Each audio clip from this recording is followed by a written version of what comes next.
all the way to the top. How one girl's fight for Americans with disabilities changed everything. Jennifer Keelan may be small, but her voice is mighty. Yeehaw! Snowbell responds, speeding up from a walk to a trot. Jennifer loves to go fast, but she knows she'll soon have less time for riding since she's finally old enough for school. She can't wait to make new friends. She's ready to go. The school's not far. Jennifer rolls outside, down the sidewalk into the corner, but stop! A 4-inch curb is a cliff to someone who uses a wheelchair. Well, her grandpa eases her wheelchair over the curb, and though he drops and jolts Jennifer, she makes it to the building. But stop! The school says that Jennifer doesn't belong there because she uses a wheelchair. Instead, Jennifer and her mom find a different school that says she can attend kindergarten, but only for part of the afternoon when lunch is over. As Jennifer rolls in each day, everyone is already busy. She has to figure out what's going on and how to join in.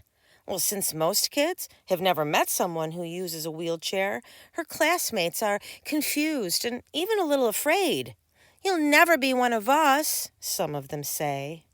But Jennifer knows they're wrong. She's just a friend waiting to happen.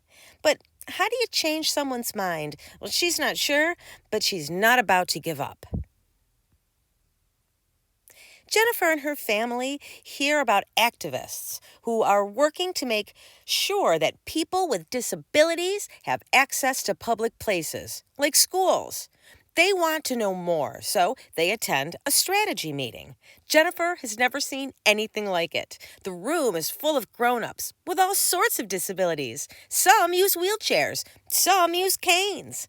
None of them are sitting around waiting for things to change. They're shouting, laughing, and planning a big protest to get wheelchair lifts on buses. They turn to Jennifer. "Do you want to come?" Yes, she wants to go. Downtown, Jennifer rolls to the microphone and tells her story. She leads marches through the streets, chanting, "The people united will never be defeated." And it feels good to speak up for what she believes in. She can't wait to do it again. She's raring to go. She protests in Phoenix, rolls through streets in San Francisco, waves signs in Montreal. The demonstrations don't always change people's minds, but Jennifer is used to that.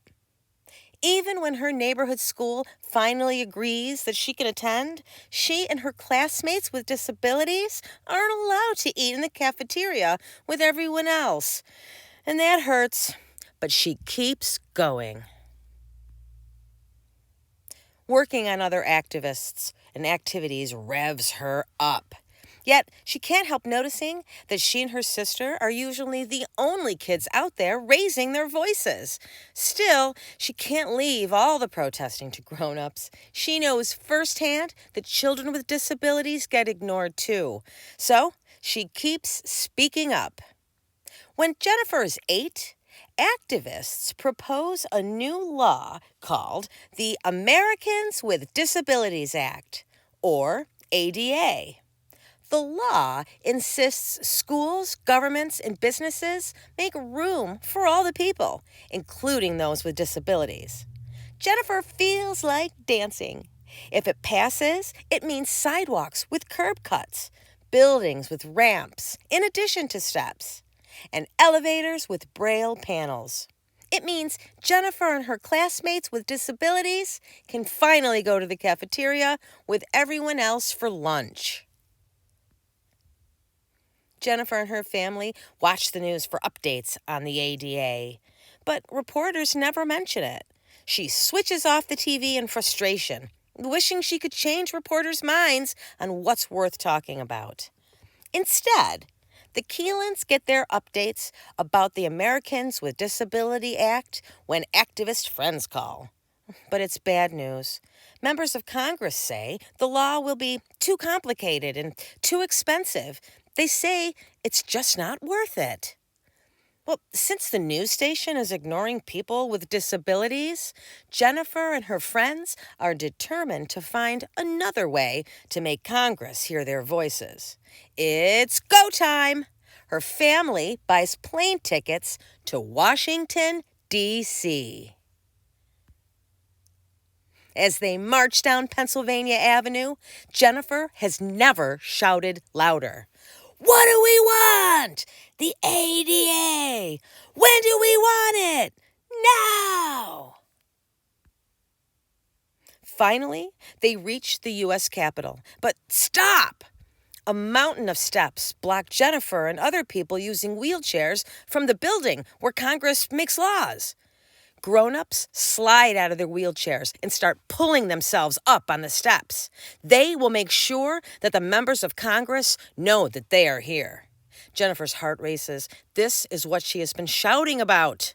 I want to climb the steps, she says. But stop. A grown-up thinks she's too young. You can't do it. Well, Jennifer knows this is not just about her. It's about her friends at school who were shut out of the cafeteria at lunch.